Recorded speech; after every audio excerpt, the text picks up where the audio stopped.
की अमित शहा आणि नरेंद्र मोदी यांचं नाव घेत असताना आपण समजून घेतलं पाहिजे की आमचा नरेंद्र मोदी आणि अमित शहा या व्यक्तींना विरोध नाही, त्या प्रवृत्तीला आमचा विरोध आहे.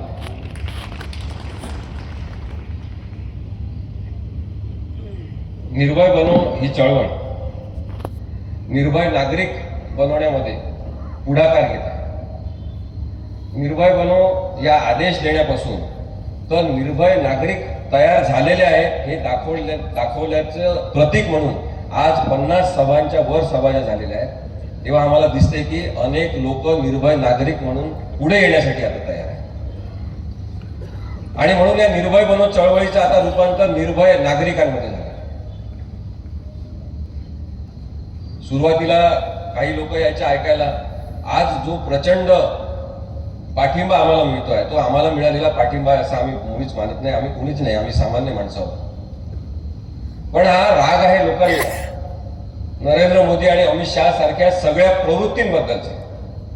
हा राग आहे लोकांचा सतत खोटं बोलणाऱ्या नेत्यांच्या प्रवृत्तीबद्दलचा. दररोज काहीतरी धर्माबद्दल बोलणं, दररोज केवळ मंदिर मस्जिद याच्याबद्दल बोलणं, याचा कंटाळा आलेल्या लोकांची ही गर्दी आहे. लोकशाही आहे का हा प्रश्न सातत्याने आमच्या समोर आहे. एक सेपरेशन ऑफ पॉवरचं तत्व आहे की आपण वेगवेगळ्या ज्या यंत्रणा आहेत त्याच्यामध्ये त्यांच्या अधिकारांचं संरक्षण होईल, त्या यंत्रणा आपल्या अधिकारानुसार हक्कानुसार काम करतील आणि दुसऱ्या यंत्रणांमध्ये ढवळाढवळ करणार नाहीत. अशा प्रकारे भारतीय संविधानाची रचना डॉक्टर आंबेडकरांनी केली. त्याचा उद्देश हाच होता की न्यायव्यवस्था स्वतंत्र आहे, त्यांनी स्वतंत्र काम केलं पाहिजे. इलेक्शन कमिशन ऑफ इंडिया स्वतंत्र आहे, त्यांनी स्वतंत्र काम केलं पाहिजे. सीबीआय ही स्वायत्त संस्था आहे, त्यांनी स्वायत्त म्हणून काम केलं पाहिजे. हे करत असताना जेव्हा इलेक्शन कमिशन ऑफ इंडियाचा आपण विचार करतो की इंडिपेंडंट लोकांनी एकत्र येऊन इलेक्शन कमिशन ऑफ इंडियामध्ये कोण इलेक्शन कमिशनर असतील त्यांची नेमणूक केली पाहिजे. आणि त्याच्यासाठी आतापर्यंतची व्यवस्था काही विशेष नव्हती. त्यामुळे सर्वोच्च न्यायालयाने सांगितलं की भारताचे सरन्यायाधीश, पंतप्रधान आणि एक इंडिपेंडंट व्यक्ती असतील, त्या तिघांनी मिळून, विरोधी पक्षनेता, या तिघांनी मिळून इलेक्शन कमिशन ऑफ इंडियाची नियुक्ती करायची. इलेक्शन कमिशनर कोण असतील त्यांची. पण सरकारने कायदा बदलला आणि आता नवीन कायद्यानुसार पंतप्रधान स्वतः, एक विरोधी पक्षनेता आणि पंतप्रधान किंवा त्यांच्या पक्षाने नेमलेला एक व्यक्ती असे तिघं मिळून इलेक्शन कमिशनरची नेमणूक करतील असा बदल त्यांनी केला. म्हणजे 2 विरुद्ध 1 मताने इलेक्शन कमिशनर नेमले जातील. या निर्णयाला आव्हान देण्यात आलं सर्वोच्च न्यायालयामध्ये या कायद्याला, आणि सर्वोच्च न्यायालयाने बरोबर भूमिका घेतली. त्याच्याबद्दल माझा काही आक्षेप नाही. सर्वोच्च न्यायालयाने सांगितलं की भारतीय संविधानानुसार कायदे करण्याचं काम हे संसदेचं आहे. त्यांनी कायदा केलेला आहे, त्यांना कायदा करण्याचा हक्क आहे, त्यामुळे आम्ही त्याच्यामध्ये ढवळाढवळ करू इच्छित नाही. पण इथे प्रश्न एवढाच नाही आहे, इथे प्रश्न इंटेन्शनचा आहे. तुम्ही लक्षात घ्या, नरेंद्र मोदी आणि अमित शहा किंवा आताची भाजप यांच्या प्रत्येक कामाचं विश्लेषण करताना त्याचा उद्देश लक्षात घेतल्याशिवाय तुम्ही काही बोलू शकत नाही. त्यांचा उद्देश, त्याला इरादा असा आपण म्हणतो, नियत असं आपण म्हणतो, त्या नियतमध्ये खोट आहे. त्यांच्या प्रत्येक निर्णयामध्ये खोट आहे, कारण की त्यांची नियत साफ नाही. आणि म्हणून आपण पाहतो की जनतेच्या न्यायालयात आता हा निर्णय आलेला आहे. इलेक्शन कमिशन कशाही पद्धतीने वागेल अशा पद्धतीचे लोक नेमून इलेक्शन कमिशन सुद्धा आपल्या ताब्यात त्यांनी घेतलेलं आहे.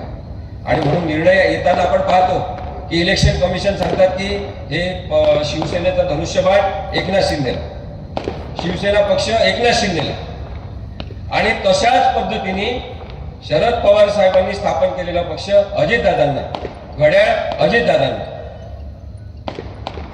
आता ते घड्याळ चाललं पाहिजे अशी सेल कुठे आहे, त्याच्यामध्ये बॅटरी नाही. आणि म्हणून आता अजितदादांना सगळीकडे जाऊन विनंती करावं लागते की मला तुम्ही जर निवडून दिलं नाही तर मी निवडणुकीला उभं राहणार, भावनांना तुम्ही काही आव्हान करू नका.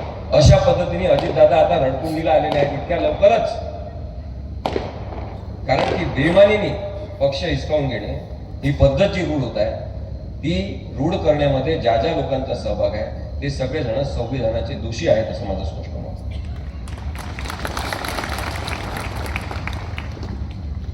देवेंद्र फडणवीस हे किंचाळणारे नेते, सतत आरडाओरडा करून बोलणे, अत्यंत बोरिंग पद्धतीने भाषण करणे, काहीही त्याच्यामध्ये सबस्टन्स नसलेल्या पद्धतीने आरोप सतत करत राहणे, अशा देवेंद्र फडणवीसला सुद्धा महाराष्ट्राने डोक्यावर एक काळ होता. पण आज त्यांच्या लक्षात आलं की महाराष्ट्राच्या संस्कृती प्रधान, सुसंस्कृत आणि नम्र राजकारणाला ज्या नम्री माणसांनी ग्रहण लावलेलं आहे ते आहेत देवेंद्र फडणवीस. महाराष्ट्राच्या राजकारणाला कीड लावणारे देवेंद्र फडणवीस आणि त्यांना साथ देणारे गुंड प्रवृत्तीचे लोक, यांना महाराष्ट्र माफ करणार नाही अशी परिस्थिती आता मोठी ताकदवान पद्धतीने उभी राहिली आहे. नरेंद्र मोदींनी नुकतीच एक सभा घेतली यवतमाळ. त्या सभेसाठी त्यांनी खर्च केला जवळपास 13.5 कोटी रुपये. 13.5 कोटी रुपये खर्च करून जी सभा त्यांनी घेतली त्याची नंतर माहिती काढली असता असं समजते की साधारणतः 50 कोटी रुपयाचा खर्च आला.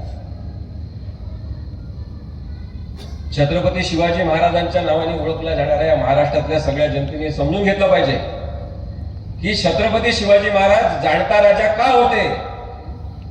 कारण जनतेचा पैसा जनतेसाठीच खर्च करायचा, एका पैशालाही हात लावायचा नाही, याच्याबद्दल कटाक्ष शिवाजी महाराजांचा. आणि आज जे शिवाजी महाराजांचं नाव घेणारे फुटकळ अशा स्वरूपाचे लोक आलेले आहेत, जे जनतेचा पैसा आपल्या राजकीय पक्षाच्या प्रचारासाठी केवळ वापरतात, त्यांना आपण आता विरोध केला पाहिजे. डॉक्टर बाबासाहेब आंबेडकरांनी घटना लिहित असताना सांगितलं की राजकीय पक्षांच्या माध्यमातून लोकशाही चालेल. अप्रत्यक्ष लोकशाहीचा प्रयोग आपण केलेला आहे, इनडायरेक्ट डेमोक्रेसीचा, की हे लोक आपले प्रतिनिधी म्हणून तिथे बसतील आणि जनताच राजा राहील. कारण की भारतीय संविधान लोकांप्रती लिहून लोकांनाच अर्पण केलेलं आहे आणि म्हणून लोकच महत्वाचे आहे, हे नेते महत्वाचे नाही. संविधानामध्ये अपेक्षित असलेली नम्रता आज पाहायला मिळाली इथे. कैलास पाटील आणि निंबाळकर साहेबांच्या लोकांना ते इथं बसले आहेत म्हणून मी त्यांची तारीफ करत नाही. एकदा मी मंत्रालयातून येत होतो आणि मला वाटते निंबाळकर साहेब आणि कैलास पाटील साहेब होते. मला रेल्वे स्टेशनवर जायचं होतं आणि त्यांनी लगेच त्यांची गाडी मला दिली. त्यांना ड्रायव्हरला सांगितलं की यांना रेल्वे स्टेशनवर सोडून द्या. ते दोघं पायी चालायला पण लागले. मी त्यांना म्हटलं असं करू नका, नाही ते म्हणे तुम्ही जा, तुम्हाला सोडून येतील. हा जो मनाचा मोठेपणा आहे, साधेपणा आहे, सतत या साधेपणाचं कोणी नाटक करू शकत नाही, लक्षात घ्या. आणि म्हणून या साधेपणाला आपण मानलं पाहिजे. याच्यामध्ये जी सत्यता आहे ती आपण तपासली पाहिजे, बघितली पाहिजे. आणि मला असं वाटतं की अशा मूलभूत लोकांच्या सोबत राजकारण वाढू शकते, ते प्रामाणिकपणे उभं राहू शकते आणि भारतीय संविधानाचा आदर करणारं राजकारण निर्माण होऊ शकते. ज्याच्यामध्ये आज अडथळा निर्माण झालेला आहे आणि त्यासाठी मी मगाशी पण सांगितलं, देवेंद्र फडणवीस हा एकमेव व्यक्ती जबाबदार आहे.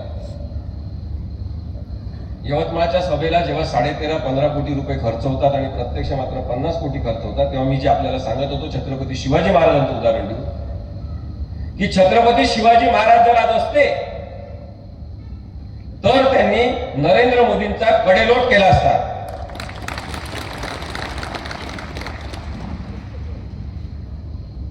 या 50 कोटी रुपयाच्या सभेने यवतमाळ जिल्ह्यातल्या लोकांना काय दिलं? महात्मा गांधींनी एक तलिस्मा सांगितला होता की जो समाजकारणामध्ये असेल, राजकारणामध्ये असेल, समाजासाठी काम करत असेल, त्या माणसाच्या कामाचं मूल्यांकन करताना गांधींनी सांगितलं एक तत्व वापरायचं की समाजातल्या शेवटल्या माणसाला त्या माणसाच्या कार्यक्रमांचा, कोणत्याही कामाचा काय उपयोग झाला. माझा प्रश्न आहे संपूर्ण महाराष्ट्राला की नरेंद्र मोदींनी यवतमाळ या आदिवासी बहुल जिल्ह्यामध्ये जी सभा घेतली त्याचा यवतमाळ जिल्ह्यातल्या एका तरी माणसाला उपयोग झाला का? मुळीच झाला नाही. आणि त्यामुळे त्यांनी जो जनतेचा पैसा वाया घालवलेला आहे ती त्यांची वाईट सवय आहे, वाईट प्रवृत्ती आहे. त्यांच्या सगळ्या सभांमध्ये तुम्ही पहा, ते केवळ भाजपचा प्रचार करण्यासाठी सभा घेतात. जनतेच्या पैशातून जनतेच्या कामांचं, विकास कामांचं उद्घाटन करा तुम्ही, त्याच्याबद्दल तुम्ही सांगा जरूर, परंतु राजकीय पक्षाचा अजेंडा ठेवून जनतेचा पैसा खर्च करून केवळ राजकीय पक्ष वाढवायचा या उद्देशाने काम करणाऱ्या लोकांची आता आपल्याला शिसारी आली पाहिजे. आपल्याला वाईट वाटलं पाहिजे की अशा लोकांना आपण निवडून दिलेलं आहे.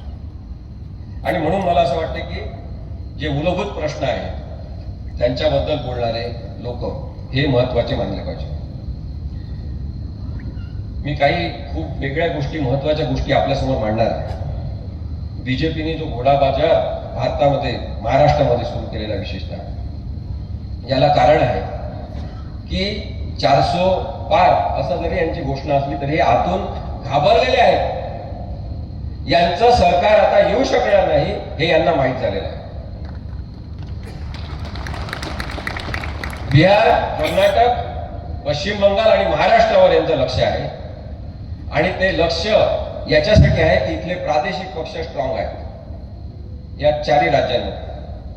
आणि म्हणून काँग्रेससह प्रादेशिक पक्ष जिथे स्ट्रॉंग आहेत तिथे यांनी प्रादेशिक पक्ष फोडण्यावर जास्त भर दिलेला आहे. आणि म्हणून आपण पाहतो की महाराष्ट्रामध्ये सगळ्यात प्रादेशिक पक्ष म्हणून स्ट्रॉंग असलेली शिवसेना यांनी पहिले फोडली. त्यानंतर यांनी लक्ष दिलं राष्ट्रवादीकडे आणि राष्ट्रवादी यांनी फोडली. जशा जशा निवडणुका जवळ येतील आपल्याला दिसेल की अनेक राजकीय पक्ष फोडले जात आहेत. हा बीजेपीद्वारे जो घोडाबाजार झालेला आहे, शिवसेना फोडत असताना एकनाथ शिंदे काही आमदारांना घेऊन पळून गेले गुवाहाटीला. मी आपल्याला एक अत्यंत महत्वाची माहिती म्हणून हे सांगतोय, जी माहिती पुढे आलेली नाही आतापर्यंत. गुवाहाटीच्या हॉटेलमध्ये एक आमदार पळून गेले.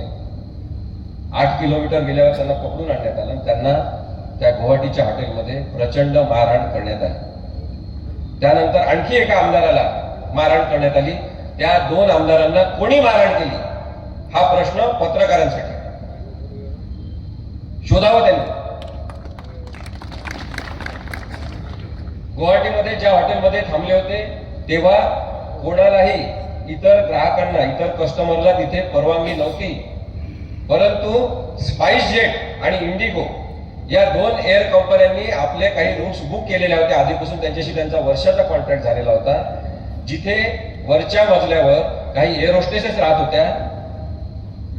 माझा प्रश्न आहे की त्या हॉटेलमधल्या लिफ्टमध्ये एअर होस्टेसच्या छातीवर हात कोणी नेले? एअर होस्टेसचा विनयभंग करण्याचा आणि लैंगिक अत्याचार करण्याचा प्रयत्न कोणी केला? महाराष्ट्राने शोधलं पाहिजे. यांचं खरं चारित्र्य आपल्या समोर येईल. दारूच्या नशेत झिंगत असलेले हे नेते आज जरी मोठ्या मोठ्या मंत्रिपदावर बसलेले असले तरी हा पैशाचा खेळ आता महाराष्ट्रात चालू द्यायचा नाही. सतत या प्रश्नांची, आपण या 2 प्रश्नांची जर आपण मागोवा घेण्याचा प्रयत्न केला तर आज ज्या खुर्च्यांवर बसलेल्या त्या खुर्च्या हल्ल्याशिवाय राहणार नाही. आपल्याला ईडीचा वापर यांनी सातत्याने बेकार पद्धतीने केलेला, अत्यंत वाईट पद्धतीने, निर्दयी पद्धतीने ईडीचा वापर केलेला.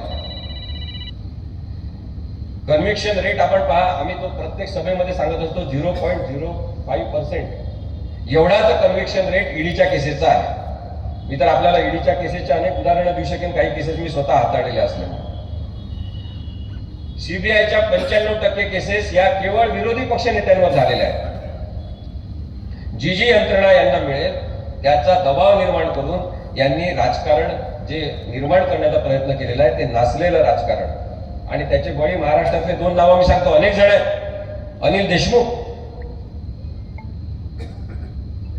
ज्यांच्यावर 100 कोटी रुपयाच्या भ्रष्टाचाराचा आरोप झाला, जेलमध्ये ठेवण्यात आलं. आणि जेव्हा सिद्धच झालं नाही काही आणि कोर्टामध्ये शेवटी मुद्दा आला की काहीतरी पुरावा द्या यांच्याबद्दलचा, यांनी भ्रष्टाचार केल्याचा, तेव्हा सांगितलं की काहीतरी 1000 कोटीचाच, आपलं 1.75 कोटीचाच घोटाळा आहे. त्याची तरी माहिती द्या असं सांगितल्यावर त्याची सुद्धा माहिती देण्यात आली नाही. शेवटी अनिल देशमुखांना जामीन मिळाला. दुसऱ्या शिवसेनेचे संजय राऊत यांच्यावर अशाच पद्धतीने केस टाकण्यात आली, त्यांना जेलमध्ये डांबण्यात आलं. आणि नंतर काही दिवसांनी त्यांचा जामीन झाला, काही महिन्यांनी जामीन झाला. माझा मुद्दा हा आहे की आपण कायद्याचा इंडिपेंडन्स जो तयार केलेला आहे आणि कायद्याचं तत्व जे तयार केलेलं आहे त्याच्यामध्ये स्पष्टपणे सांगितलं, इथे अनेक वकील हजर आहेत, त्यांनी जरूर याच्याबद्दल बोलावं की जोपर्यंत एखाद्यावर गुन्हा सिद्ध होत नाही तो माणूस गुन्हेगार आहे असं आपण त्याला म्हणत नाही. पण अनिल देशमुख आणि संजय राऊत याच्यासह अनेक इतर नेते यांना जे प्री ट्रायल कन्व्हिक्शन झालेलं आहे, म्हणजे शिक्षा प्रत्यक्ष देण्यापूर्वी, गुन्हा प्रत्यक्ष सिद्ध होण्यापूर्वीच शिक्षा झाली पाहिजे अशा पद्धतीने सरकारची जर भूमिका असेल तर तो कायद्याचा अत्यंत बेकार गैरवापर आहे, ते मानवी हक्कांचं उल्लंघन आहे. माझं स्पष्ट म्हणणं आहे, आमचं सगळ्यांचं म्हणणं आहे की जे जे भ्रष्टाचारी असतील त्यांना शिक्षा झाली पाहिजे, पण शिक्षा ही कायद्याच्या प्रक्रियेनुसार झाली पाहिजे. तुम्ही शिक्षा द्यायची नाही. जर आम्हाला असं कळत असेल की तेव्हाचे गृहमंत्री यांनी सांगितलं असेल की मुद्दाम अनिल देशमुखांना कसाबच्या बऱ्याकमध्ये ठेवा, मुद्दाम हे लाईट असे फ्लड लाईट सुरू करून ठेवा, त्यांना झोप आली नाही पाहिजे, त्यांचं डोकं दुखलं पाहिजे, त्यांचे डोळे खराब झाले पाहिजे, हा निर्दयीपणा आहे. कायद्याचा असा वापर जेव्हा होत असतो तेव्हा आपण नागरिकांनी आता उठून उभं राहिलं पाहिजे, सांगितलं पाहिजे की सगळ्या भ्रष्टाचारी लोकांना शिक्षा द्या, पण तुम्ही स्वतः शिक्षा देण्याचे अधिकार आपल्या हातात घेऊ शकत नाही. दिल्ली सारख्या केंद्रशासित प्रदेशांमध्ये एक प्रयोग सुरू झालेला आहे. यांनी काही जणांना वचन दिलेले आहेत, नरेंद्र मोदी आणि अमित शहानी, की तुम्ही आम्हाला तुमच्या राज्यातून खासदारकीच्या सीट निवडून द्या, राज्य तुम्ही सांभाळा, तुमचाच पक्ष राज्यामध्ये सांभाळा, तुम्हीच मुख्यमंत्री करा, आम्ही त्याला सगळा सपोर्ट करू, असे वचन ते देत आहेत. याच्या मागे जे षडयंत्र आहे ते आपण समजून घेतलं पाहिजे.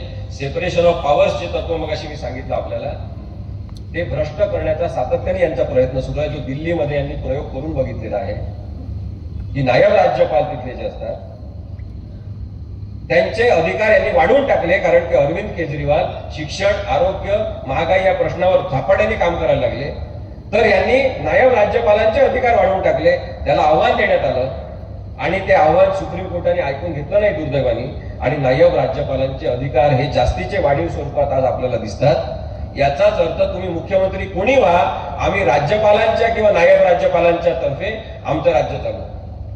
हा जो अरेरावीचा प्रकार आहे तो लोकशाहीला मारक आहे, लोकशाहीला तसं मान्य नाही. राज्यपालांनी राजकारण करण्याचा जो प्रकार महाराष्ट्रामध्ये भगतसिंग कोश्यारी या अत्यंत उद्धट माणसाने आणलेला आहे तो आता सगळीकडे प्रचलित होत आहे. कदाचित भगतसिंग कोश्यारीला यांनी सांगूनच पाठवलं होतं की असंच उद्धट राजकारण, लोकशाही विरोधी, संविधानाचा अपमान करणारं राजकारण करायचं. शिवसेनेच्या त्या जनता न्यायालयामध्ये मी यांना काहीतरी फालतू असा शब्द वापरला तर लगेच पाळीव काही जण लोक माझ्या अंगावर आले. फालतू हा शब्द गव्हर्नर बद्दल कसा वापरला? शब्द चांगला वापरून सुद्धा मी बोलू शकतो. त्या दिवशी कदाचित उत्साहाच्या भरात मी बोललो असेल, परंतु हा माणूस त्याच लायकीचा आहे. भगतसिंग कोश्यारी यांनी महात्मा फुले बद्दल अनुद्गार काढले, यांनी छत्रपती शिवाजी महाराजांबद्दल चुकीचे वक्तव्य केले, आणि तरी त्याची पाठराखण करणारे जे महाराष्ट्रातलं भाजप सरकार आहे त्याच्यावर आपण आक्षेपच घ्यायचा नाही. ज्या पद्धतीने यांनी राज्यपालांचा वापर करून राजकारण करण्याचा प्रयत्न केलेला आहे हा आपल्या लक्षात आला पाहिजे, एवढंच मला जनतेसमोर मांडायचं. मोदींच्या जाहिरातीवर सातत्याने प्रचंड खर्च सरकारी तिजोरीतून होत आहे. आतापर्यंतच्या आकडेवारीनुसार साधारणतः 3000 कोटी रुपये नरेंद्र मोदींनी स्वतःच्या जाहिरातींवर केलेले आहेत. एक मुलगा विचारत होता पेट्रोल पंपावर हे या काकांचा फोटो का आहे, तर त्याचे वडील त्याला सांगायला लागले की हा तोच माणूस आहे ज्याने पेट्रोलचे भाव खूप जास्त वाढवले.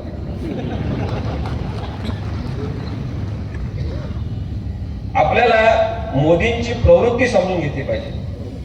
मोदी नावाचा माणूस ही प्रवृत्ती आहे, ती एक विकृती सुद्धा आहे, आणि म्हणून माणूस म्हणून याचा अनालिसिस या माणसाचं आपण केलं तर आपल्याला दिसेल की स्वतःवर अत्यंत खुश असलेला, स्वतःवरच प्रेम करणारा, काही धर्मांचा प्रचंड द्वेष करणारा, खुनशी स्वरूपाचा हिंसक प्रवृत्ती डोक्यात असलेला हा माणूस.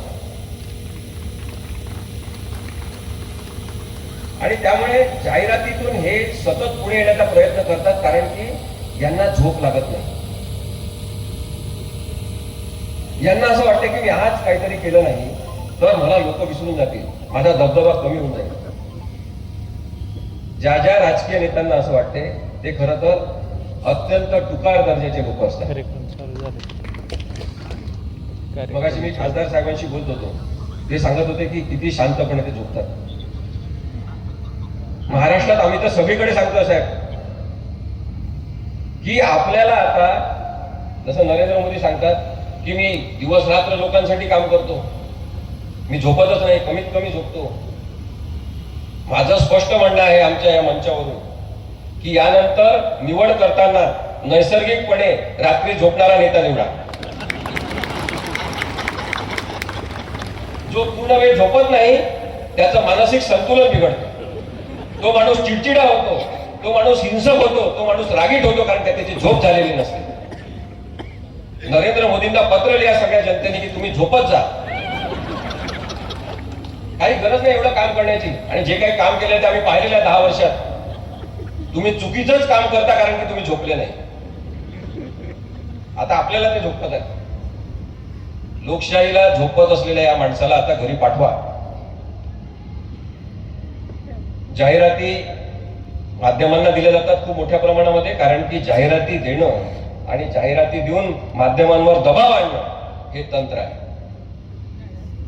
सरकारची खरं तर पॉलिसी आहे की लहान लहान न्यूजपेपर, लहान लहान माध्यमं जगले पाहिजे, त्यांना सुद्धा जाहिराती दिल्या पाहिजे, हे धोरण आहे. या धोरणाचा गैरवापर यांनी कसा केला हे जर आपण पाहिलं तर आता आपल्याला दिसते की अनेक माध्यमं, न्यूजपेपर यांनी विकत घेऊन टाकलेले आहे आणि त्यांच्यावर दबाव आणलेला आहे. आमचं हे स्पष्ट म्हणणं आहे की पत्रकारांना सगळं दिसत आहे.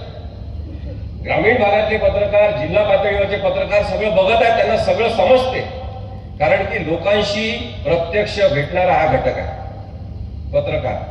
हे लोकशाहीचे डोळे आहेत. यांना सगळं माहिती आहे. यांचे मालक विकले गेलेले आहेत काही जणांचे, आणि त्यामुळे बरेचदा ते बातम्या, त्यांच्या पाठवलेल्या बातम्या सुद्धा छापून येत नाही. त्यामुळे पत्रकारांवर मुळीच राग व्यक्त करू नका.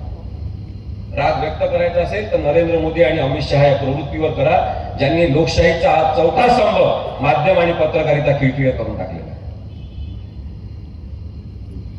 आयुष योजना यांनी आणली, ते असे दाखवतात पोस्टर, म्हणजे असा मार्केटिंग करणारा पंतप्रधान पहिलेच पाहिला आपण. जेव्हा 2014 मध्ये निवडून आले तेव्हा यांनी जिओची जाहिरात केली होती, आपल्याला आठवत असेल. पेटीएमची पण जाहिरात त्यांनी केली. पंतप्रधान साधारणतः धोरणात्मक विषयांवर बोलतात, धोरणात्मक विषयांवर काम करतात, पण हे यांनी पाळलेल्या उद्योगपतींचे उद्योग वाढवण्यासाठी काम करतात. ते म्हणतात मला काहीच नाही, परिवार नाही, काही नाही, म्हणजे झोला लेके निघत जाऊंगा. लोकांना खरं वाटतं की बरोबर आहे, यांना तर काहीच नाही, यांचा जो घर नाही, यांचा जो संपत्ती नाही.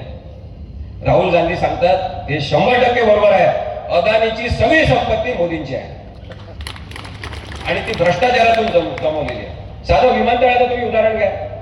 आतापर्यंत त्याचा नियम काय होता की ज्यांना विमानतळ जोपासण्याचा, विमानतळ सांभाळण्याचा आणि विमानतळावर काम करण्याचा अनुभव असेल त्यांनाच विमानतळाच्या संदर्भातले अधिकार दिले पाहिजे.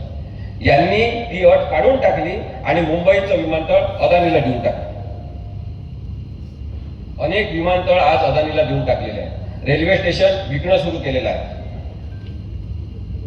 खोटा चहा ज्यांनी रेल्वे स्टेशनवर विकला, त्यांनी खरोखर आपले रेल्वे स्टेशन विकणं सुरू केलेलं आहे. आणि त्यामुळे आपल्याला अत्यंत सजग पद्धतीने डोळे उघडून यांच्या प्रत्येक कृतीकडे बघितलं पाहिजे असं मला वाटतं.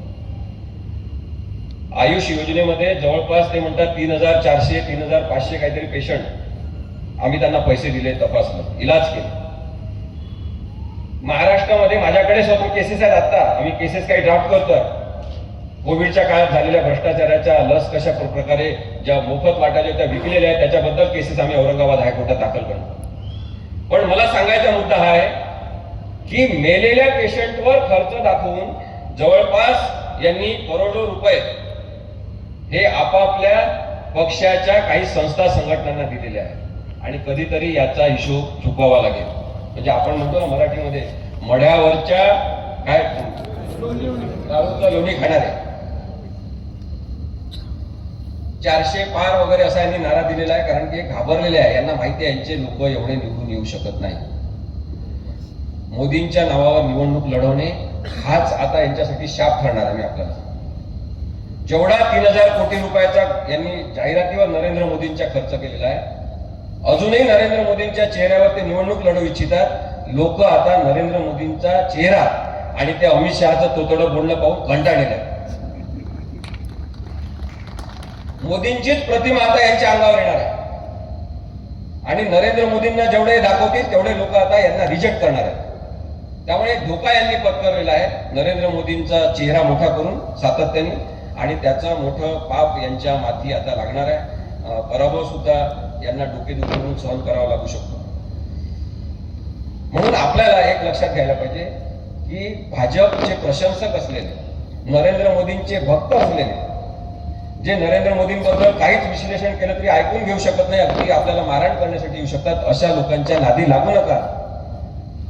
मत देणारे वेगळे आहेत आणि महाराष्ट्रातली परिस्थिती इथला शेतकरी, मजूर, कामगार बदलणार आहे, मध्यमवर्गीय माणूस बदलणार आहे, इथे बसलेल्या स्त्रिया बदलणार आहेत. त्यांना माहित झालेलं आहे की मोदी हा अत्यंत खोटारडा माणूस आहे. त्याच्यामुळे आपल्याला मोदी विरुद्ध मुद्दा अशी लढाई करायची, मुद्द्याची लढाई झाली पाहिजे. यांच्याशी मुद्द्यांवर बोला, यांच्याजवळ उत्तर नाही, हे नेहमी मंदिराबद्दल बोलतील. यांच्याशी मुद्द्यांवर बोला, बेरोजगारीवर बोला, महागाईवर बोला, हे पुन्हा मंदिराबद्दल बोलतील. यांच्याजवळ विषयच नाही. मोदींच्या सगळ्या 10 वर्षाच्या कामकाजामधून मंदिर काढून टाका, धर्म काढून टाका, यांनी काम शून्य केलेलं आहे. धर्मामध्ये तेढ निर्माण करणारा, भांडण लावणारा, राक्षसी प्रवृत्ती असणारा माणूस नरेंद्र मोदी आहे, हे मी स्पष्टपणे आपल्याला सांगतो. आधी निवडणुका खेळल्या जायच्या आधी तो काळ होता खेळीमेळीचा, की जिंकल्यावर सुद्धा हरलेल्या माणसांनी अभिनंदन करायचं, हरलेल्या माणसाचं सांत्वन जिंकलेल्यानी करायचं, अशा प्रकारची संस्कृती महाराष्ट्राने पाहिली. पण यांनी निवडणुकीला युद्धाचं स्वरूप दिलेलं. आणि त्यामुळे मी मगाशी जे सांगत होतो की वेस्ट बेंगॉल मधल्या 42 जागा असतील, महाराष्ट्रातल्या 48 जागा असतील, कर्नाटक मधल्या 28 जागा असतील, बिहार मधल्या 40 जागा असतील, या सगळ्या 4 राज्यांमधल्या जागांवर यांचं अस्तित्व आहे. आणि म्हणून सगळी गडबड या राज्यांमध्ये यांनी सुरू केलेली आहे. जी व्यक्ती आज सत्तेत आहे, ती प्रवृत्ती नरेंद्र मोदी आणि अमित शहाची ही कोणाचाच विरोध आपल्याला नको अशा स्वरूपाची आहे. आणि त्यामुळे त्यांना मगाशी जे संचालन करतो त्यांनी सांगितलं, मगाशी पाटील साहेब बोलत त्यांनी सुद्धा सांगितलं की एकाच वेळेस 150 पर्यंत खासदारांना बाहेर करणारा हा माणूस कशासाठी? कारण की विरोधी आवाजच यांना नको, विरोधी पक्ष मुक्त अशा स्वरूपाची संसद यांना पाहिजे. खेळाडू मुक्त खेळ यांना पाहिजे, कारण की यांच्यामध्ये खिलाडू वृत्तीच नाही. प्रश्नमुक्त पत्रकार यांना पाहिजे, प्रश्नच विचारायचे नाही. आणि त्यामुळे यांनी 10 वर्षात एकही प्रेस कॉन्फरन्स घेतलेली नाही. अमेरिकेमध्ये एकच प्रश्न विचारू दिला त्यांना तर ते घाबरगुंडी उडाली. कारण की टेलिप्रॉम्प्टर इकडे थोडं बघायचं, इकडे थोडे बघायचं, आणि कधी टेलिप्रॉम्प्टर बंद पडला की त्याचा पापा करायचं. पाहिलेलं आहे आपण, व्हिडिओ आहे त्यांचे उपलब्ध. एंटायर पॉलिटिकल सायन्स मध्ये नकली डिग्री असलेला हा माणूस बोलूच शकत नाही पत्रकारांशी. बाकीचे सगळे पत्रकार जाऊ द्या. उस्मानाबाद मधल्या काही तटस्थ माध्यमातील आणि पत्रकारांना नरेंद्र मोदीला बोलावून उत्तर द्यायला सांगा, देऊ शकतात का बघा. आणि म्हणून मला असं वाटते की आपल्याला जर यांनी युद्ध सुरू केलं असेल तर ही लढाई आपल्याला लोकशाहीची म्हणून लढली पाहिजे. हे सिनेमे काढतात, बेकार सिनेमे, बोगस सिनेमे, खोटारडेपणावर आधारित सिनेमा. 370 नावाचा सिनेमा मी अजून पाहिलेला नाही, तर ट्रेलर पाहिलं मी, पण आपल्याला मी नक्की सांगू शकतो की हा बोगसपणावर आधारित सिनेमा. कोणत्या कोणत्या फाईल्सची नावं देऊन हे सिनेमे काढतात. लव जिहाद बद्दल यांचे पाळीव पत्रकार 4 जण, ते कोणते आजतक, मला वाटतं इंडिया टुडे आणि नवभारत आणि कोणते तरी आणखी एक चॅनल, जी न्यूज, रिपब्लिक नाही, रिपब्लिक याच्यामध्ये नाही, पण 4 इतर चॅनलवर सर्वोच्च न्यायालयाने सुद्धा ताशेरे ओढले. आणि एवढंच नाही तर त्यांची जी ॲपेक्स संस्था आहे ब्रॉडकास्टिंग असोसिएशनची, त्यांनी यांना दंड ठोठावला आणि यांना सांगितलं की तुम्ही प्रत्येक निधर्मी विवाह किंवा धर्मामध्ये, म्हणजे मुस्लिम हिंदू, हिंदू ख्रिश्चन, अशा धर्मांमध्ये होणाऱ्या विवाहांना तुम्ही प्रत्येक विवाहाला लव्ह जिहाद म्हणू शकत नाही आणि तुम्ही निराधार स्वरूपाच्या तथ्य न तपासता वस्तुस्थितीला धरून नसलेल्या बातम्या दाखवलेल्या आहेत, याच्याबद्दल यांना दंड सुद्धा ठोठावलेला आहे. आणि तो सुधीर चौधरी, आपले विश्वंभर चौधरी चांगले आहेत, तो सुधीर चौधरी हा वाया गेलेला पत्रकार आहे. अमिश काय त्याचं देवगण आणि अजून 2-3 जण हे विषारी पत्रकार नरेंद्र मोदी आणि अमित शहा प्रवृत्तीची देणगी आहे भारताला, ज्यांनी माध्यम व्यवस्था पोखरून काढली. यांच्या चॅनलवर बंदी घाला, बघूच नका. नरेंद्र मोदी आणि अमित शहा यांच्यावर त्याच्यामुळे आमचं एक आरोपपत्र आहे या जनतेच्या न्यायालयात. हमारा आरोप है, आमचं एक आरोपपत्र आहे या दोघांवर, ज्यांनी लोकशाहीची तब्येत आणि प्रकृती ढासळून टाकलेली आहे, की लोकशाहीला स्वैराचारात ढासळून हुकुमशाहीकडे तुम्ही वाटचाल करता. आमचा आरोप आहे नरेंद्र मोदी आणि अमित शहांवर की गुन्हेगारी, बलात्कारी आणि भ्रष्ट नेत्यांनी भरलेलं राजकारण यांनी तयार केलेलं आहे. नारायण राणेंपासून कृपाशंकर सिंग पर्यंत आणि अनेक लोक भ्रष्ट राजकारणी आज सगळेजण भाजपमध्ये आहे किंवा भाजपला सपोर्ट करतात. एकनाथ शिंदे सकट सगळे. काही जणांच्या हातात संपत्ती तुम्ही केंद्रित करून नवीनच एक हुकुमशाही आर्थिक स्वरूपाची तयार केली असा आमचा तुमच्यावर आरोप आहे. आमचा तुमच्यावर आरोप आहे की घराणेशाहीच्या विरोधात तुम्ही बोलता, पण तुम्हीच घराणेशाहीचं राजकारण सुरू केलं. आमचा आरोप आहे नरेंद्र मोदी आणि अमित शहांवर की त्यांनी पाळीव अभिनेत्यांना आणि अभिनेत्रींना घेऊन खोटे, चुकीचे, दिशाभूल करणारे सिनेमे काढणं सुरू केले. अनियोजित स्वरूपाची नोटबंदी करून त्यांनी गरिबांना आणखी गरीब आणि मध्यमवर्गीयांना आणखी मध्यमवर्गीयांमध्ये ढकलून दिलेला आहे. द्वेषयुक्त भाषणांमध्ये नरेंद्र मोदी आणि अमित शहा आल्यानंतर वाढ झालेली आहे. महाराष्ट्रातला प्रत्येक नेता द्वेषमुक्त पद्धतीने बोलू शकत नाही आणि द्वेषपूर्ण पद्धतीने सगळेजण एकमेकांबद्दल बोलतात. याला सुद्धा हेच दोघं आणि महाराष्ट्रामध्ये देवेंद्र फडणवीस कारणीभूत आहेत. आमचा आरोप आहे की लिंचिंग म्हणजे निवडून काही धर्माच्या आणि जातीच्या लोकांना मारण्याचा जो उपक्रम यांनी सुरू केलेला आहे, याच्यासाठी हे राक्षसी प्रवृत्तीचे लोक आहेत असा आमचा स्पष्ट आरोप. आमचा आरोप आहे की देशातील स्वतंत्र भारतातील पहिला दहशतवादी नथुराम गोडसे याचे हे गोडवे घातात आणि हे त्याचेच भक्त आहेत. आम्हाला फार आनंद झाला होता आता त्या सगळ्या लोकांना जे नरेंद्र मोदींना मानत नव्हते, त्याच्याकडे तटस्थपणे बघत होते, ते सुद्धा लोक भावूक झाले ज्या दिवशी नरेंद्र मोदी पंतप्रधान म्हणून संसदेच्या पायऱ्यांवर गेले आणि पायऱ्यांच्या तिथे डोकं टेकवून संसदेमध्ये प्रवेश केला. आपल्याला क्या बढिया आदमी. संसदेबद्दल केवढं प्रेम, लोकशाहीबद्दल केवढं प्रेम, पायरीवर डोकं घासून हा माणूस संसदेमध्ये प्रवेश करतो. नंतर आमच्या लक्षात आलं, कालांतराने आमच्या लक्षात आलं की यांचा पूर्वज त्याच प्रवृत्तीचा एक माणूस, त्यांनी सुद्धा महात्मा गांधींना आधी पाया पडला होता, नंतर गोळ्या घातल्या. त्यामुळे माझं स्पष्ट म्हणणं आहे की नरेंद्र मोदी या स्वतःमध्ये आत्मकेंद्रित, आत्ममग्न असलेल्या माणसाला, मानसिक असंतुलन असलेल्या माणसाला आता आपण राजकारणातून हद्दपार केलं पाहिजे. ट्रेनमध्ये शूटिंग करतात, समुद्रात शूटिंग करतात, जिथं कोणी नसेल तिथे सुद्धा असं हात हलवून शूटिंग करतात. आमचा आरोप आहे यांच्यावर की तुम्ही नाटकीपणा करता.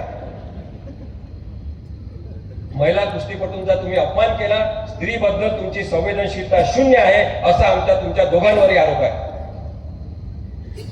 अमित शहांवर आमचा आरोप आहे की घराणेशाही बद्दल बोलतात आणि क्रिकेटचा क सुद्धा येत नसलेल्या तप करत बोलणाऱ्या आपल्या अडाणी मुलाला बीसीसीआयचा अध्यक्ष केलेला आहे.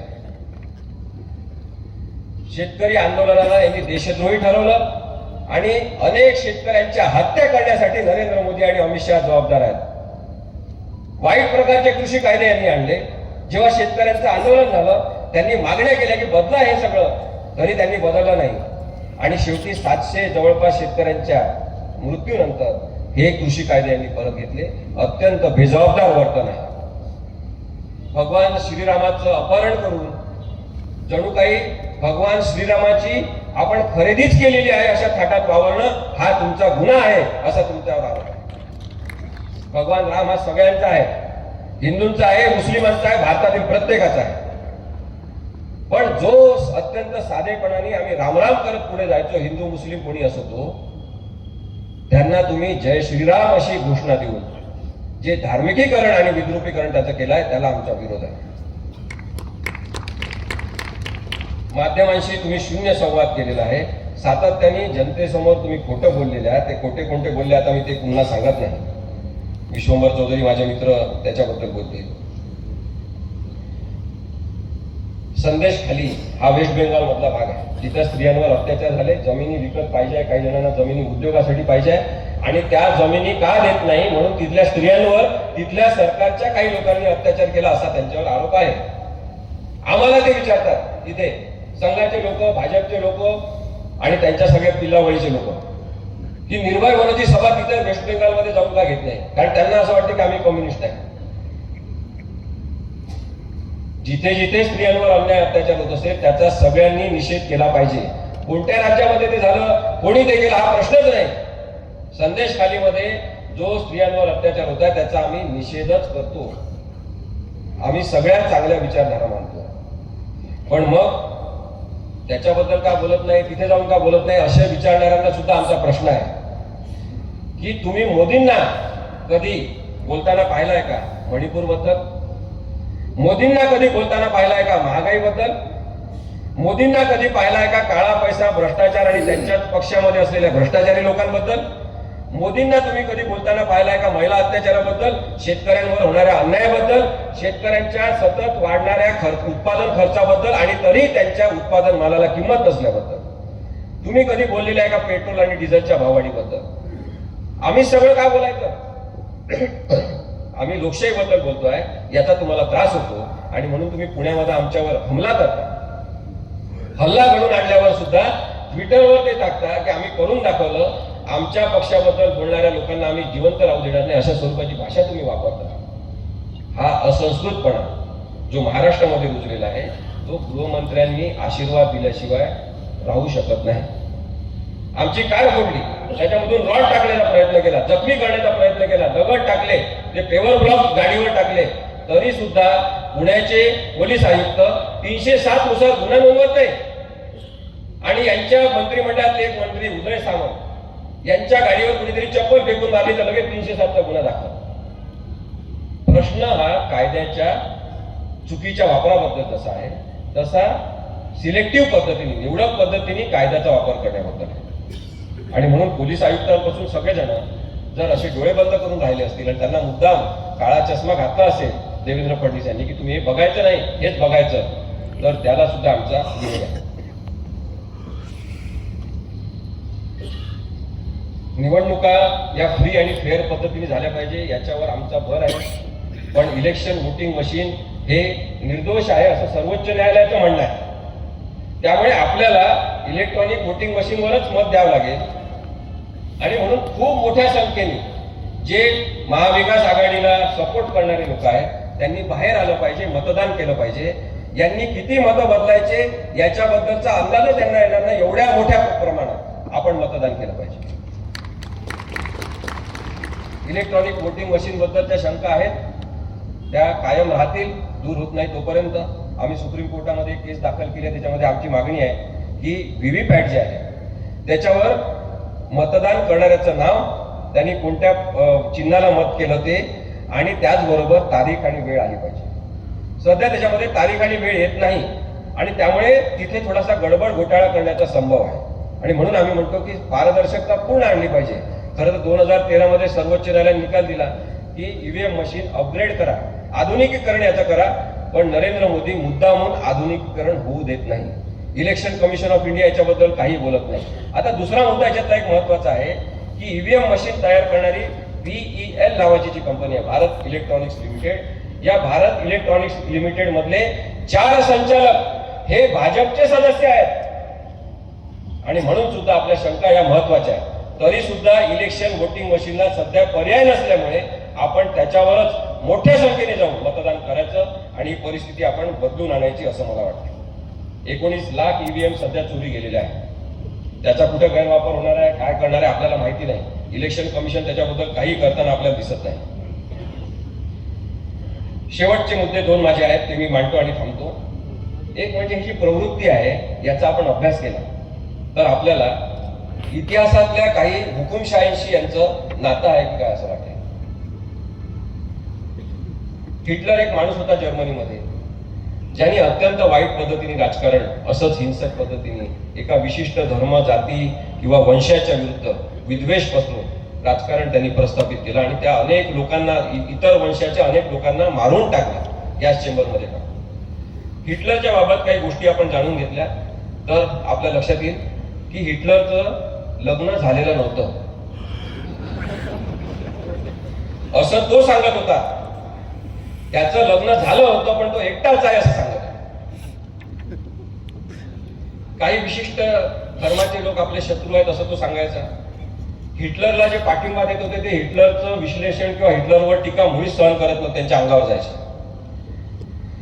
हिटलरने जे जे विरोधक होते त्यांना कधी राष्ट्रद्रोही म्हटलं, कधी राष्ट्रविरोधी म्हटलं, कधी अतिरेकी म्हटलं आणि तुरुंगात टाकून दिलं. सगळे प्रश्न जर्मनीमधले षडार्धात आपण संपवू असं म्हणून हिटलर तिथे आला पण त्यांनी जर्मनी हा देश बुडवल्याशिवाय दुसरं काही केलं नाही. पहा कुणाशी साम्य आहे ते तुम्ही ठरवा. हिटलरच्या प्रचाराची महत्वाची घोषणा होती गुट टॅग कॉमेन, जर्मनीमधली घोषणा आहे. त्याचा अर्थ आहे अच्छे दिन आएंगे. हिटलरची घोषणा आहे. लक्षात घ्या, हे एवढं साम्य असू शकते का? आणि म्हणून आपण प्रवृत्तीबद्दल बोलतोय. हिटलरला आवड होती की नेहमी नवीन नवीन कपडे घालायचे, त्याची रंगसंगती फॅशनेबल असली पाहिजे, लेटेस्ट असली पाहिजे. हिटलरला आवड होती की सिनेमातल्या सगळ्या हिरो हिरोईनला बोलून जेवायला बोलवायचं, त्याच्यासोबत फोटो काढायचे. हिटलरला आवड होती रेडिओवरून भाषण द्यायची. आपण जर याचं साधारण काही लोकांच्या प्रवृत्तीशी पाहत असू तर तशा प्रवृत्ती आपल्याला आता राजकारणातून हद्दपार केल्या पाहिजे असं माझं स्पष्ट आव्हान आपल्याला. माझा शेवटचा मुद्दा सत्ता संघर्षाबद्दलचा आहे, ज्याच्यामध्ये देवेंद्र फडणवीस यांनी जे राजकारण महाराष्ट्रातलं नासवलेलं आहे आणि स्वतःला ते चाणक्य म्हणून समजतात, ज्यांनी अनेक फुटके भांडे एकत्र केले, ज्यांचे लीडर मॅनेजर एकनाथ शिंदे आहे आणि अनेक लोकांनी आतापर्यंत नेते फोडताना पाहिले आणि पक्ष फोडला, लोक पळून नेले आणि सत्ता स्थापन केली. विधानसभेचे सभापती राहुल नार्वेकर यांच्याकडे सर्वोच्च न्यायालयाने प्रकरण पाठवताना काही गोष्टी अत्यंत ठळक पद्धतीने नमूद केल्या, निर्णय म्हणून सांगितल्या आणि तो निर्णय देताना काही महत्वाच्या गोष्टी आहेत. 123व्या परिच्छेदामध्ये आपण बघा, त्यांनी सांगितलं की राहुल नार्वेकर अध्यक्ष यांचा निर्णय एकनाथ शिंदेंना लीडर म्हणून मान्यता देण्याचा चुकीचा होता. बेकायदेशीर हा शब्द वापरलेला, बेकायदेशीर, इल्लीगल होता. त्यांनी सांगितलं की भरत गोगावले याची 3 जुलै 2022 रोजी व्हीप म्हणून नेमणूक झाल्यावर त्याला मान्यता देण्याचा राहुल नार्वेकर यांचा निर्णय बेकायदेशीर होता. अनेक गोष्टी आहेत, मी आपल्याला ते आता सांगत नाही, पण अध्यक्षांनी रिझनेबल कालावधीत निर्णय घ्यावा असे काही मुद्दे मांडून सुप्रीम कोर्टाने ते राहुल नार्वेकर यांच्याकडे पाठवलं. कारण भारतीय संविधानात हे सांगितलेलं आहे की जर पक्षांतर बंदी कायद्यासंदर्भातला विषय असेल तर त्याच्यावरचा निकाल राहुल नार्वेकर हे अध्यक्ष होते, त्यामुळे त्यांनी दिला पाहिजे. म्हणजे सर्वोच्च न्यायालयाने सेपरेशन ऑफ पॉवर्सचं तत्व पाळलं आणि त्यांनी राहुल नार्वेकर यांच्याकडे हा निर्णय पाठवला. राहुल नार्वेकर यांनी रिझनेबल टाइम मध्ये निर्णय घ्यावा असं म्हटलेलं असतानाही त्यांनी सुरुवातीला हे प्रकरण घेतलंच नाही. 3 महिने झाले, 4 महिने झाले, शेवटी सर्वोच्च न्यायालयात पुन्हा याचिका केली. सर्वोच्च न्यायालयाने त्यांना सांगितलं तुम्ही प्रकरण चालवा, तरी त्यांनी हात लावला नाही आणि तेव्हा सर्वोच्च न्यायालयाने शेवटी सांगितलं की 10 जानेवारी पर्यंत निर्णय द्यावा लागेल. जवळपास 1 वर्ष यांनी वाया घालवलं आणि मग यांनी केसची सुनावणी घेताना सुद्धा अनेक कृत्या केल्या, वाईट प्रकार केले, कायद्याला मान्य नसलेल्या गोष्टी केल्या. मुद्दा मला महत्वाचा जो सांगायचा आहे तो, राहुल नार्वेकर यांनी निर्णय दिला आणि सांगितलं की कोणीच अपात्र नाही.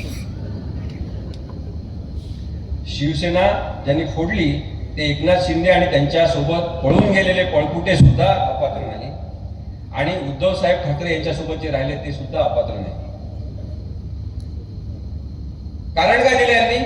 कारण यांनी दिलं की पक्षा अंतर्गत वादाचा हा मुद्दा आहे, हा विषय आहे. त्यामुळे याच्यामध्ये मी कोणालाच अपात्र करू शकत नाही. इथे जे वकील असतील ते सगळे समजदार शिकलेले लोक आहेत. त्यांना मी एका शब्दात हे सांगू इच्छितो की भारतीय संविधानामध्ये सांगितलेलं आहे आणि 10व्या परिशिष्टामधल्या 6व्या परिच्छेदात सांगितलेलं आहे की पक्षांतर बंदी कायद्यासंदर्भातल्या केसचा निकाल हा विधानसभा अध्यक्षांनी घेतला पाहिजे. आणि त्यामुळे सरन्यायाधीश आणि त्यांच्यासोबत बसलेल्या 4 ज्येष्ठ न्यायाधीशांनी ही केस राहुल नार्वेकर यांच्याकडे पाठवली होती. जर ही पक्षांतर बंदी कायद्याचीच केस नाही असं राहुल नार्वेकर यांचं म्हणणं आहे, तर त्यांनी निकाल का दिला, त्यांनी निर्णय का दिला? त्यांना अधिकारच नाही मग निर्णय देण्याचा. जर हा केवळ पक्षांतर्गत वादाचा प्रश्न आहे तर राहुल नार्वेकर यांनी एका पानावर लिहायचं होतं आणि सुप्रीम कोर्टाकडे केस परत पाठवायची होती की मी या केसवर निकाल लावू शकत नाही कारण की पक्षांतर बंदी कायद्याची केसच नाही, असं त्यांनी कळवायला पाहिजे होतं. निकाल का दिला हा प्रश्न आहे, संविधानिक प्रश्न आहे, घटनात्मक प्रश्न आहे. आणि बेकायदेशीरता कशी झाली हे अधोरेखित करणारा प्रश्न आहे. राहुल नार्वेकर यांनी संविधानिक पाप केलेला आहे, संविधानाची फसवणूक केलेली आहे. भारतीय संविधान जे डॉक्टर आंबेडकरांनी लिहिलं त्याच्यासोबत फ्रॉड केलेला आहे आणि म्हणून संविधानाचा अपमान करणाऱ्या या लोकांना याच्यानंतर निवडून द्यायचं नाही.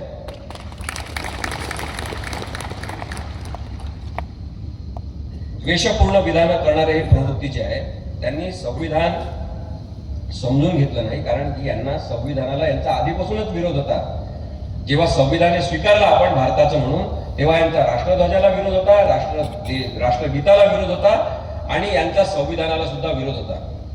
आपल्याला वाटलं की प्रवाह काही दिवसांनी चांगले होतील, सुधारतील, पण हे सुधारले नाही. आज यांनी अशा प्रकारचे संविधानिक भेगा पाडणारे आणि संविधानाला ओरबडणारे अशा प्रकारचे राक्षस तयार केलेले आहेत. प्रचंड मानसिक ओढाताण निर्माण करणारं, ताणतणाव निर्माण करणारं जे राजकारण देवेंद्र फडणवीस, एकनाथ शिंदे आणि राहुल नार्वेकर यांनी तयार केलेलं आहे ते घटनाविरोधी आहे असं माझं स्पष्ट मत आहे. शेवटची एक गोष्ट मी आपल्याला सांगतो थांबतो. जेव्हा हे सगळेजण पळून गेले, एक एक जण एकत्र येत गेले वेगवेगळ्या गावांमध्ये. भरत गोगावले तर म्हणाले विधानसभेमध्ये जेव्हा त्रास घेत होतो आम्ही, प्रश्नोत्तर घेत होतो, तेव्हा भरत गोगावले म्हणाले किंवा त्यांना विचारले कशासाठी गेले तुम्ही, सुरतला कशाला गेले आधी? तर त्यांनी सांगितलं की छत्रपती शिवाजी महाराज सुद्धा तिथे गेले होते, मला वाटलं ती चांगली जागा असेल म्हणून गेले. कधी कधी तर आम्ही उद्धव साहेबांना विचारायचा असं विचार करतो की बिंडोक लोक तुम्ही कुठून आणले? इथले तानाजी सावंत, त्यांना वाटते पैशामुळे आपण काही करू शकतो. कुठून डॉक्टर झाले काय आपल्याला माहिती नाही, तुम्ही तपासा. डॉक्टर आहे का पेशंट आहे ते पण कळत नाही. एकदा ते म्हणाले नेहमी सगळे कॉन्ट्रॅक्ट हापकिन्स नावाच्या माणसाला का देतात? अरे कमाल आहे यांच्या बुद्धीचे. हापकिन्स एक इन्स्टिट्यूट आहे हे पण माहित नसलेला आरोग्य मंत्री तुम्ही दिला कसा उस्मानाबादच्या धाराशिवच्या लोकांनी आम्हाला महाराष्ट्रात? परत घेऊन जा, या माणसाला घरी बसवा. किती पण पैसे दिले तरी, पैसे घ्यायचे की नाही तुम्ही ठरवा, पण याला मत देऊ नका.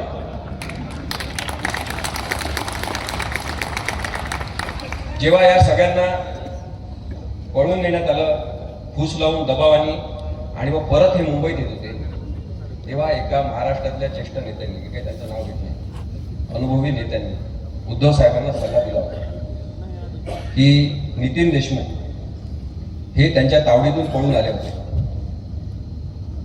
उद्धव साहेबांना असं सांगण्यात आलं होतं की तुम्ही नितीन देशमुख यांची तक्रार घ्या अपहरण केलं म्हणून. आणि जसं मुंबईत या एकनाथ शिंदेनी पाय ठेवला त्यांना उचला, अटक करा. तुम्हीच मुख्यमंत्री आहात, तुमच्याकडे गृह खातं आहे, तुम्ही सँक्शन द्या आणि यांना अटक करा. एकनाथ शिंदेना तेव्हा जर त्या सल्ल्यानुसार उद्धव साहेबांनी निर्णय घेतला असता, पकडलं असतं, तेव्हाच यांचं सगळं षडयंत्र कोलॅप्स झालं असतं.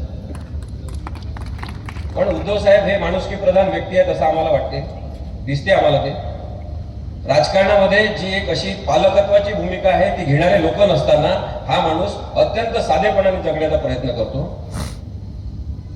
त्यांनी तसा निर्णय घेतला नाही. त्यांना असं वाटलं की असं करणं हे चुकीचं ठरेल आणि माणुसकीवर विश्वास त्यांनी ठेवून त्यांना वाटलं की मुंबईत आल्यावर कदाचित आपल्याशी संवाद साधतील, आपण त्यांना पुन्हा मन वळवू, त्यांना सांगू की असं करू नका, चुकीचं आहे. या चांगुलपणावर विश्वास उद्धव साहेबांनी ठेवला आणि त्यामुळे पुढचं महाभारत सगळं घडलेलं आहे. आता ते कोण नेते होते, कोणी कोणाला काय सांगितलं हे मी आपल्याला सांगत नाही, पण एक लक्षात घ्या की राजकीय प्रवृत्तीमधला हा फरक लक्षात घ्या. एक माणूस जो स्वतः पक्ष फोडतो, दुसऱ्यांनी उभा केलेला पळून जातो, आणि त्याच बेकायदेशीरतेची बाराखडी मान्य करून तिथे बसलेला जो पाळीव राज्यपाल आहे तो निर्णय देतो, आणि सर्वोच्च न्यायालयाला सांगावं लागते की एक लोकशाहीने प्रस्थापित झालेलं सरकार पाडण्यामध्ये राज्यपाल सहभाग घेतात, हे अत्यंत दुर्दैवी आहे असं सर्वोच्च न्यायालयाला टिप्पणी द्यावी लागते. आणि त्या सगळ्या राजकारणामध्ये जे ब्रेन म्हणून काम करतात ते देवेंद्र फडणवीस असतात, आणि ते स्वतःला चाणक्य म्हणतात. हे अत्यंत चुकीचं राजकारण प्रस्थापित केल्यामुळे नंतर राष्ट्रवादी सुद्धा त्याच पद्धतीने फोडण्यात आले. लोकांनी ठरवलेलं आहे कोण अपात्र आहे. लोकांनी ठरवलं आहे की आता मतदानाच्या वेळेस कुणाला अपात्र ठरवायचा, हा लोकशाहीचा निर्णय तुम्ही घ्यावा, अशी मला आपल्याला नम्र विनंती करायची आहे. मला आपल्याला हे सुद्धा सांगायचं आहे की यानंतर कोणी निवडून येऊ, त्या लोकांना सुद्धा सांगण्याची हिंमत निर्भय नागरिक ठेवतील.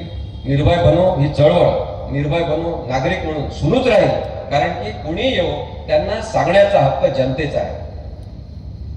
आणि ते सांगितल्याचा राग न येणारे नेते आपण निवडायला पाहिजे, शोधायला पाहिजे, त्यांना निवडणुकीत उभं करायला पाहिजे, आणि त्यांनी आता राज्यकारभार इथला चालवला पाहिजे. मी आपल्या सर्वांचे मनपूर्वक आभार मानतो की लोकशाहीच्या लढ्यासाठी आज तुम्ही सगळेजण इथं जमलेले आहात. हीच ताकद वाढवत न्या.